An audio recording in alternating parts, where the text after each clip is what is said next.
why did you do that? Just feel free to ask me afterwards. Yeah. So my story is called Perfume. Wow, look, there she is. Look at that beautiful bottle with an even more beautiful name. Humanity. Humanity by Thierry Mugler. The new scent. And I really had to try it.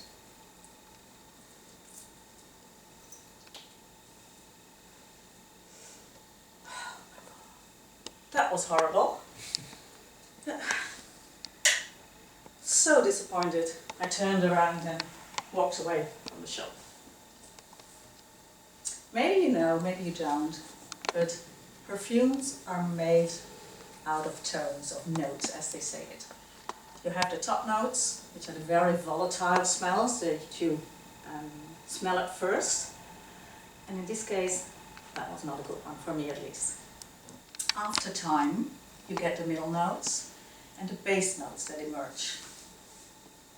And that reminds me, in one of my workshops I had this woman. And when I saw her, I was like, oh, I have no clue what this is going to be. She was kind of Sloveny, hair uncombed, had this self-knitted, oversized sweater, and I was like, okay, let's see. But it was a course on self-development, and she signed up herself, so I thought we need to give it a chance, right? During this course, I got to know her story. When she was a little baby, her parents and she obviously moved from the Netherlands all the way to Australia. She was the youngest of 7 children, and her mother was very active in church life. Despite that, at the age of 4, childcare came knocking at the door. Apparently, mother had been beating her kids. So all the children were put into foster homes. Let's call this lady Susan to make it easier. So Susan was only 4 years old at that time. And she was sent away to a farm on the countryside all by herself. No brothers, no sisters, all alone. And as young as she was, she had to help out on the farm, working on the land, feeding the animals, even taking tours in household. She didn't go to school, did not know, didn't learn to read nor to write. Just imagine how she must have felt. When she was 12, she got reunited with her family, and they all moved back to the Netherlands again. There she was again, 12 years old, not speaking the language. No bond with her siblings, nor with her parents. A whole new environment where she didn't fit in. She felt all alone again. That's when she met some of the bad friends, as we would say it. And together with this group of friends, I think she was about at age 15, 16, she went to Morocco. And don't ask me how she did it, but in Morocco, after 2 weeks, she just lost her total group of friends. So there she was again, all alone, in a country where she didn't speak the language.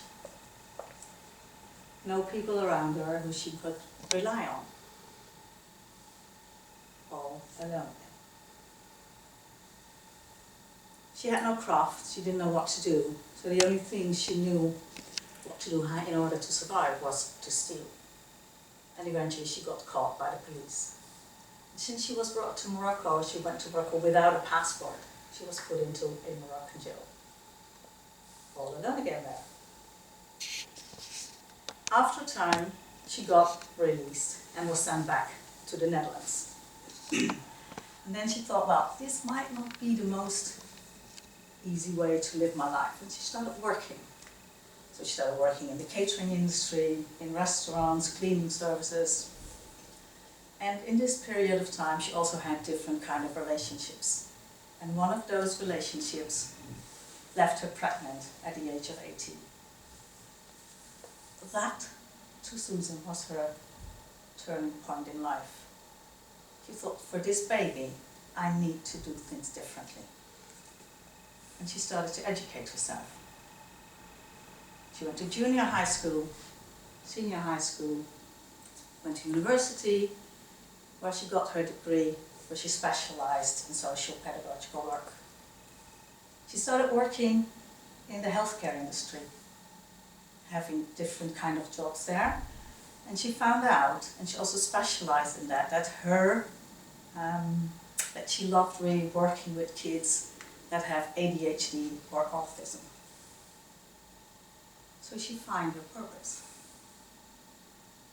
At the time Susan was at my workshop, she was without a job.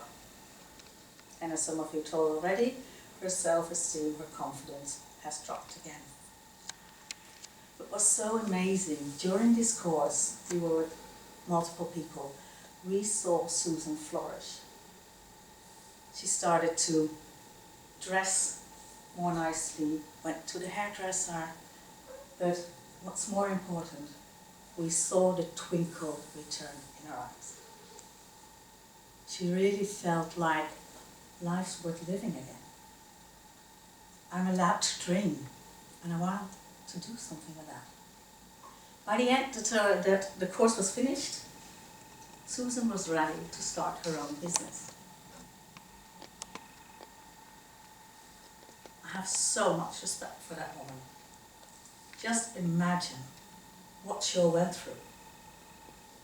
Everything life has thrown at her. She kept on going. She is a true inspiration to me. And I hope, like with the perfume, that you are also want to give people a second chance. Take time to get to know them. Learn their stories. You never know, you can't judge somebody by the first impression, right? In time, character develops. With people, as with my perfume. Which is marvelous now, by the way. Thank you.